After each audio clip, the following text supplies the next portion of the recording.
दोस्तों आज का जो हमारा एपिसोड है वो टीचर्स डे के ऊपर आधारित है।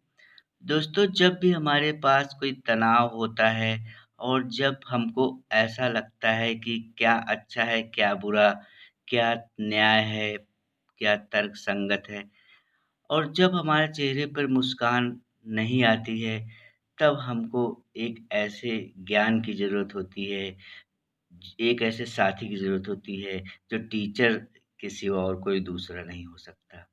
अगर टीचर के सिवा दूसरा कोई है तो वो है आपकी माँ, जो आपके सबसे करीब होती है क्योंकि माँ ही सबसे बड़ा टीचर होती है। दोस्तों माँ के बाद एक स्कूल में भी टीचर होती है जो आपको माँ की तरह ही प्यार देती है।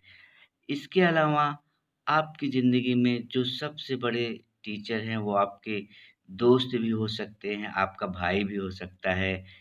क्योंकि सीखने के लिए आजकल के ज़माने में आपके पास बहुत सारे ऑप्शन हैं। टीचर टीच अस टीचर हमको सिखाते हैं। सबसे पहले हमको माँ सिखाती है अच्छी-अच्छी बातें, फिर हमको हमारे स्कूल में टीचर आते हैं, वो हमको सिखाते हैं। तो आज का जो हमारा शो है वो टीचर्स के ऊपर आधारित है। टीचर्स आपका आपकी बड़ी बहन भी टीचर हो सकती है आपका और आपके स्कूल के दोस्तों से भी आप सीख सकते हैं। तो यहाँ पर जो मैं टीचर्स डे पर जो शो बनाया हूँ उसका मुख्य उद्देश्य है कि हमारे 2 टीचर्स जो है अगस्त के महीने में वो इस दुनिया में नहीं हैं। इस कोरोना काल में कोविड-19 में उनको भगवान ने अपने पास बुला लिया है। एक ने हमको हिंदी पढ़ाई थी, कक्षा 6 से कक्षा 12 तक हिंदी विषय उन्होंने मुझे पढ़ाया था। वो हैं श्री बहादुर याद शिव बहादुर सिंह जी। श्री शिव बहादुर सिंह जी का हमारी ज़िंदगी में बहुत ही बेहतरीन योगदान है। उनके मुँह से ही हमने पहली बार सुना था कि कश्मीर से कन्याकुमारी तक भारत होता है। कश्मीर से कन्याकुमारी तक भारत होता है और इस कोरोना काल में भगवान ने उनको अपने पास बुला लिया है। तो मैं इस वीडियो के माध्यम से शिव बहादुर सिंह जी जो हिंदी के प्रवक्ता कालूराम इंटरमीडिएट कॉलेज में रहे हैं, जिन्होंने मुझे कक्षा 6 से कक्षा 10 तक हिंदी विषय पढ़ाया है और जिन्होंने मुझे एक अच्छा विद्यार्थी बनने में बहुत सहयोग दिया है क्योंकि उन्होंने जब भी उनको कोई गद्य पढ़ाना होता था, मुझे खड़ा करके पढ़वाते थे, जिससे मेरे कॉन्फिडेंस में बहुत बढ़ोतरी हुई है। एक लड़का जो कभी ऐसे ही गुमसुम रहता था, उन्होंने हिंदी मुझसे पढ़वा के मेरे आत्मविश्वास को भी बढ़ाया है। तो मैं श्री शिव बहादुर सिंह जी को श्रद्धांजलि देता हूँ इस टीचर्स डे पर इस वीडियो के माध्यम से और दूसरी चीज़ मैं उनका धन्यवाद देता हूँ कि आज मैं पढ़ सकता हूँ। If you can read this for because teachers. और कंगना रनावत से भी मैंने बहुत कुछ सीखा है। दोस्तों बहुत सारे दोस्त आपके होते हैं जिनके पीछे आप भागते हैं लेकिन आपको कोई रिज़ल्ट नहीं मिलता, बाद में आपको हताशा ही लगती है। क्योंकि वो दोस्त जो है आपके पैसे के कारण आपके से दोस्ती किए हैं। जब आपके दिमाग की बत्ती खुलती है, जब आप उसके साथ मौज-मस्ती करके बाहर आते हैं, तब आपको पता चलता है कि आपने ऐसे लोगों के साथ अपना समय वेस्ट किया है जिनसे हमको कोई रिज़ल्ट नहीं मिलने वाला है। तो हम अच्छे दोस्तों के साथ रहें, अच्छी किताबें पढ़ें, अच्छी चीज़ें खाएँ और अच्छे विचारों को ग्रहण करें। यही एक ऐज़ अ टीचर मेरा आपसे कहना है, मेरा आपको जो सुझाव है क्योंकि खुशियाँ जो होती हैं, छोटे-छोटे हमारे प्रयासों से हमको मिलती हैं। खुशियाँ कोई बहुत बड़ी बात नहीं है। खुशियाँ स्कूल में जो सिखाया जाता है उससे मिलता है, जो आपके गुरुजन जो आपके काम में साथी होते हैं उनसे मिलता है। दोस्तों ये वीडियो श्रद्धांजलि है श्री संत प्रसाद सिंह जी के लिए भी जो महान अधिवक्ता हुए हैं। दोस्तों आप अपनी पत्नी से भी कुछ सीख सकते हैं, सीखना हो और श्री शिव बहादुर सिंह के लिए। दोस्तों इस वीडियो के माध्यम से इन 2 महान विभूतियों का जो प्रतापगढ़ की बेहतरी में बहुत योगदान दिए हैं, मैं एक श्रद्धा सुमन अर्पित करता हूँ, श्रद्धांजलि देता हूँ और आगे अब उनके मुखारबिंद से आपको सीखने को मिलेगा, सुनने को मिलेगा। मास्टर जी हैं, मास्टर साहब, मैं ओझा रखा से। हाँ जी। तो आप तो एकदम गेरुआ वस्त्र में आ गए हैं। सब यह अवस्था ही ऐसी है कि अब सब छोड़ करके अंत में वैराग्य की अवस्था आती है। चौथे चरण में हूँ। बाबा बिलखरनाथ की असीम अनुपमा, हमारे पिताजी बाबा बिलखरनाथ के बड़े भक्त थे। मैं भी जन्मजात बाबा बिलखरनाथ का भक्त हूँ। प्रतिदिन यहाँ बाबा बिलखरनाथ के पूजा में आता हूँ। आप तो प्रधान भी थे। हाँ, प्रधान जी थे इंटर शीतलागंज में। हाँ, टीचर भी प्रवक्ता थे। हाँ। अपने स्टूडेंट जो आपका वीडियो देखेंगे उनके बारे में कुछ बताइए, उनको कुछ मैसेज दीजिए। हमारे विद्यार्थी वास्तव में मैं चाहता हूँ कि ऐसे विद्यार्थी हों जो बड़े बड़े पद पर हैं, आज भी उनके हृदय में उतनी ही श्रद्धा मेरे प्रति है जो पहले थी। बिल्कुल बिल्कुल। एक हमारे यहाँ सुरेंद्र कुमार तिवारी यहीं के हैं, इस समय जेडी हैं, और बड़े हमारे डॉक्टर अख्तर थे जो इस समय नहीं हैं। बहुत बड़े बड़े मैंने अच्छे पदों पर लोग हैं और उनके हृदय में मेरे प्रति वही श्रद्धा है। और हम लोग विद्यार्थियों के प्रति पुत्रवत व्यवहार करते थे। लोकल होने के नाते सबको पुत्रवत व्यवहार की तरह उनको आगे बढ़ाते थे। गुरुजी, धन और सुख में क्या संबंध है, इसके बारे में कुछ बताइए। धन और सुख। धन तो भौतिक चीज़ है, सुख जो है वो आध्यात्मिक चीज़ है। अच्छा। धन से सुख का कोई संबंध नहीं है। बहुत बड़े धनी हैं, बहुत दुखी हैं, बहुत गरीब है, बहुत सुखी है। सुख तो वो है हमको किसी प्रकार का कोई कष्ट न हो, हमारे अंदर संतोष हो, संतोष ही परम सुख है। अच्छा अच्छा। गुरुजी, आपकी नज़र में सफलता का क्या मतलब होता है? जो आदमी हृदय से अपने कार्य को करता जाता है, माने लगन से करता है, उसे सफलता मिलती है। सफलता कुछ तकदीर की भी बात आती है, हमारे किस्मत में नहीं लिखा है, ऐसी भी कोई बात आती है। लेकिन आदमी कर्म करता है, कर्मण्य अधिकार इसमें फलेश कदाशन। अगर हम कर्म करते हैं तो निश्चित ही हमको कभी न कभी सफलता मिलेगी। सफलता का कोई मतलब नहीं है, हमको कर्म करना चाहिए। गुरुजी, आप हिंदुस्तान कौन से हर राज्य को घूम चुके हैं? आप पढ़ाते हुए बताए थे कश्मीर से लेकर कन्याकुमारी तक घूम चुके हैं। हाँ, घूम चुके हैं। अच्छा। हम पूरे भारतवर्ष का भ्रमण है, क्योंकि इसमें चारों धाम कर लिए हैं। कहीं कोई स्थान 12 ज्योतिर्लिंगों का दर्शन कर चुका हूँ, कहीं कोई स्थान ऐसा नहीं है। गुवाहाटी भी जा चुका हूँ। गुरुजी, अब अपना नाम, अपने पिताजी का नाम ये बता दीजिए। मेरा नाम शिव बहादुर सिंह, मेरे पिता का नाम स्वर्गीय महादेव सिंह। आपका घर कहाँ है? नरसिंहपुर। अब कितने बच्चे हैं? हमारे 2 लड़के हैं। अच्छा। एक एक लड़का वहाँ है सोनभद्र में दरोगा है, मैंने। अच्छा। हाँ, TSI ट्रैफिक इंस्पेक्टर है। हाँ हाँ। और एक लड़का अभी MTech करके हाँ तैयारी कर रहे हैं। देखिए भगवान कहाँ इनको सफलता है। चलिए गुरुजी, आप से मिलकर मुझे बहुत खुशी हुई है। मुझे अपना आशीर्वाद अपना बनाए रखिए। बहुत बहुत आशीर्वाद, बहुत बहुत आशीर्वाद। तो दोस्त, 1930 में हम पैदा हुए। आप गुड 1930 में पैदा हुए। वकालत कब शुरू की है? 1930 में हम पैदा हुए। वकालत में हम 1954 में आए। अच्छा। 1954 से हम प्रैक्टिस कर रहे हैं। अच्छा। इस समय हम विशेष रूप से सिविल प्रैक्टिस करते हैं, सिविल कोर्ट में। अच्छा। दादाजी, अभी कचहरी कैसे चल रही है? लॉकडाउन के बाद क्या कुछ काम चालू हुआ है? कचहरी की स्थिति बिल्कुल डावाडोल है। कचहरी में कोई काम नहीं हो रहा है। अच्छा सर, जैसे आप अभी तक सैटरडे को, शनिवार को प्रतापगढ़ शहर बंद रहता था, वैसे ही आपकी जानकारी के लिए बता दें, अब गांव में भी जो छोटी मार्केट हैं वो भी बंद रहती हैं। शनिवार को फोर्सली बंद कराया जाता है, तो इसके बारे में कुछ बताएंगे, ये कैसे चालू हुआ? इसलिए कि हफ्ते में एक दिन आराम चाहिए। जी। एक दिन आदमी को खाली रहना चाहिए। इसीलिए संडे को छुट्टी रखी गई है।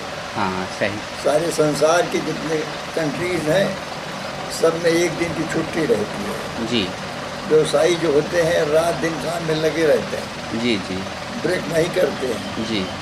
तो स्वास्थ्य की दृष्टि से एक दिन की छुट्टी कराई गई, एक दिन बंद रहता है। अच्छा अंकल जी, अभी देख रहे हैं कि बहुत सारे वकील जो है वकालत से राजनीति में आ रहे हैं, तो वकालत और राजनीति का क्या संबंध है, इसके बारे में कुछ बताइए। ये हमेशा से होता रहा है, शुरू से ही वकील ही अच्छे राजनीतिक बने हुए हैं। अच्छा। जवाहरलाल जी वकालत करते थे, उनके पिता मोतीलाल वकील वकालत करते थे। हाँ। तो अच्छे वकील जो हैं, अच्छे वकील ये राजनीति में आते हैं। अच्छा अच्छा।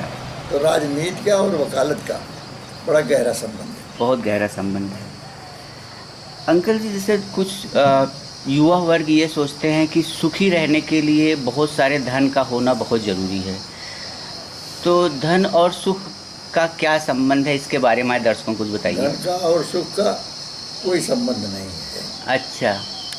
सुख जो है मन के संतोष से होता है। ये हाँ, चाहे जितना आपको धन मिले, अगर संतोष वृत्ति आपकी नहीं है तो आप सुखी नहीं हैं। अच्छा। इसलिए संतोष अगर आदमी के अंदर आ जाए तो चाहे धन रहे चाहे न रहे। दादाजी, आपकी उम्र क्या होगी वैसे? आप 30 में पैदा हुए हैं तो लगभग 91 साल। 91 साल। गुड। आपने इतनी उम्र में किन किन राज्यों का भ्रमण किया है? हिंदुस्तान में जितने धार्मिक स्थान हैं उन्हीं का भ्रमण किया है। अच्छा अच्छा। विदेश हम नहीं गए। अच्छा अंकल जी, आजकल क्या है कि हर आदमी सुख के पीछे भाग रहा है, वो चाहे भौतिकता हो चाहे वो शारीरिक सुख हो, और दुख से बचना चाहता है। तो आप इतने अनुभवी हैं, मैं आपसे क्वेश्चन पूछना चाहूँगा, क्या सुख और दुख के ऊपर भी कुछ होता है? नहीं, हर आदमी सुख चाहता है जी। लेकिन बिना दुख के सुख नहीं हो सकता। जब आदमी दुख झेलता है तभी सुख मिलने पर उसे अनुभूति होती है कि सुख और दुख में क्या अंतर है। तो सुख और दुख जो है जब से संसार बना है तब से है, और हर आदमी जो है सुखी रहना चाहता है, लेकिन यह है कि बीच बीच में दुखी भी रहता है। हाँ सही बात। अंकल जी, आपका ये जो घर है बहुत खूबसूरत है, यहाँ का भी है, प्रतापगढ़ का भी घर है, मैं वहाँ भी देखा हूँ, और जो आपकी ओम संत ऑटोमोबाइल्स है वो भी बहुत अच्छा है। तो जितने भी घर है आपके एकदम यूनिक कैटेगरी के रहते हैं, आसपास में 2-4 पवस्त में ऐसा घर नहीं रहता है। तो इसके पीछे कुछ आपकी विशेष सोच है या कोई योजना के तहत ये है? हम वकालत में आए तो शुरू से ही हमने श्रम किया। अच्छा। और खूब पैसा कमाया जी। कोई व्यसन हमारे पास नहीं था। अच्छा। इसलिए हमारी प्रवृत्ति जो है वो मकान बनाने की हुई। अच्छा। और मकान बनाने की प्रवृत्ति को लेकर के हमने सारा निर्माण कराया। अच्छा। अब वो सारा निर्माण इसलिए कराया कि वो थोड़ा सा विशेष होना चाहिए। इस दृष्टि से आप हमारी मकानों में विशेषता पाएंगे। जी। आप अभी यहाँ अपने गांव में आए हैं और यहाँ शहर रहते हैं सदर मोड़ पे, इसके अलावा क्या आप और किसी घर में जाते हैं रहने, साप्ताहिक या मासिक रूप से? और अपने इलाहाबाद के घर पे जाते हैं कभी कभी। अच्छा। इलाहाबाद घर पे कौन रहता है? अल्लाहपुर में। अच्छा। हमारे नाती हैं, एडिशनल कमिश्नर हैं, हमारी बहू हैं, और नाती की स्त्री और बच्चे हैं, नौकर चाकर हैं। हाँ। जानवर हैं, तो वहाँ भी जाते हैं, वहाँ भी गृहस्थी है। अच्छा। इलाहाबाद के अलावा भी कहीं घर है आपका? इलाहाबाद के अलावा भी कहीं घर है? इलाहाबाद में घर है, जोगापुर में घर है। अच्छा। प्रतापगढ़ में घर है, ईसनपुर में घर है, नवर हुसैनपुर में घर है, जोगीपुर में घर है, अनेक घर है। अच्छा, अनेक। अंकल जी, आप अपने कुछ दोस्तों के नाम बताइए, गांव से लेके शहर तक। सारा समाज हमारा दोस्त है, हमारे दुश्मन है नहीं कोई। हाँ, ये तो है। हमारे जो युवा वर्ग हैं, आज समाज में बेरोज़गारी थोड़ी बढ़ रही है और वो जब सोचते हैं तब तक उनकी अच्छी खासी उम्र निकल रही रहती है। जब वो कुछ करने की सोचते हैं तो लगभग 30 हुए रहते हैं, 25 प्लस हुए रहते हैं। तो उनके लिए आप कोई संदेश दीजिए कि वो एक सही समय पे, कौन सी सही समय होती है कि वो अपने कैरियर के बारे में सोचें? शुरू से ही उनको श्रम करना चाहिए, पढ़ाई लिखाई में, नौकरी चाकरी में, व्यवसाय में, खेती बाड़ी में, चाहे जो काम उठाओ, अगर श्रम करें तो सफल हो जाएंगे। अच्छा। और जो लोग श्रम नहीं करते हैं, सरकारी नौकरी ढूंढते हैं, वही बेरोजगार हैं। हाँ, सही बात है। जो भी काम मिले उसको फर्स्ट स्टेप शुरू करना चाहिए। बिल्कुल बिल्कुल। मूंगफली आप बेचते हो, उसमें भी आप तन्मय रहिए, ठीक रहेगा। बिल्कुल। और आपकी अच्छी सेहत का राज क्या है, इसके बारे में कुछ बताएंगे? हमारे स्वास्थ्य का राज एक तो भगवान की कृपा है, दूसरे हम सात्विक भोजन करते हैं, नियमित हम सोते हैं, नियमित खाते हैं, नियमित जागते हैं, नियमित पढ़ते हैं। सारा काम हमारा नियम से बना हुआ है। और दूसरे हमारे भोजन में दूध फल ये हमेशा रहता है। अच्छा। इसलिए हमारा स्वास्थ्य ठीक रहता है। सर, आप कितने बजे सो के उठते हैं? प्रातःकाल हम 4 बजे उठते हैं। अच्छा। 4 बजे उठने के बाद हम शौच जाते हैं। शौच से लौटने के बाद हम टहलने जाते हैं, मॉर्निंग वॉक। जी। मॉर्निंग वॉक से लौटने के बाद हम स्नान करते हैं। स्नान करके वस्त्र बदलने के बाद फिर हम कुछ व्यायाम करते हैं और ईश्वर आराधना करते हैं। उससे मुक्त होकर के हम बाहर अपने चैम्बर में अलग से मौन होकर के लगभग 6 साढ़े 6 बजे बैठ जाते हैं। अच्छा। और 8 साढ़े 8 बजे तक हम मौन रहते हैं। उसके बाद फिर हम कुर्सी बदल देते हैं। सब मुवक्किल हमको जानते हैं कि बाबू साहब कब बोलेंगे, तो 8:30 बजे हम आ जाते हैं दूसरी कुर्सी पर, वहाँ से मुवक्किलों से बात करने लगते हैं। अच्छा। और उसके बाद शाम को, रात में कितने बजे सोते हैं? रात को हम 10 बजे करीब सोते हैं। 10 बजे। गुड। सर, आपकी नज़र में कामयाबी यानी सक्सेस का मतलब क्या होता है? सक्सेस का मतलब यही है कि समाज में उसको हर आदमी अच्छा जाने और समाज के लिए कुछ करे, बहुत स्वार्थी न हो, अपने लिए यह न करे, परोपकार करे, वही उत्तम जीवन है। दोस्तों, बहुत काम की बात है। ऐसा कोई बताने वाला आज के ज़माने में नहीं मिलेगा। वो तो नहीं आ जाता है जो तू कहता। हाँ, तो आ जाता है तो अब आप हमारे गांव और परिवार के बारे में कुछ बता दीजिए। हमारी तरफ से आप क्वेश्चन ख़त्म हो जाते हैं। अब आपको जो भी दर्शकों को बताना है कुछ बताएं। आपके परिवार के बारे में? हाँ, हम यही हमारे गांव या हमारे परिवार या हमारे बारे में कुछ बता दीजिए।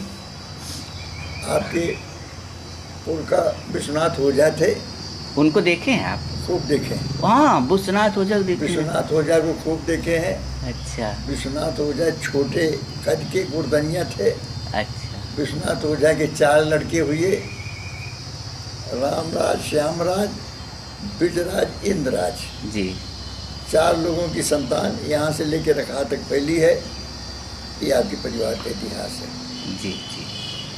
चलिए दादाजी, आप हमारे शो में आए और मुझे बहुत अच्छा लगा। फोटो ले ले। हाँ, मेरे साथ आप देखिए दादाजी का दरबार लगा हुआ है, आप देख सकते हैं। ये दादा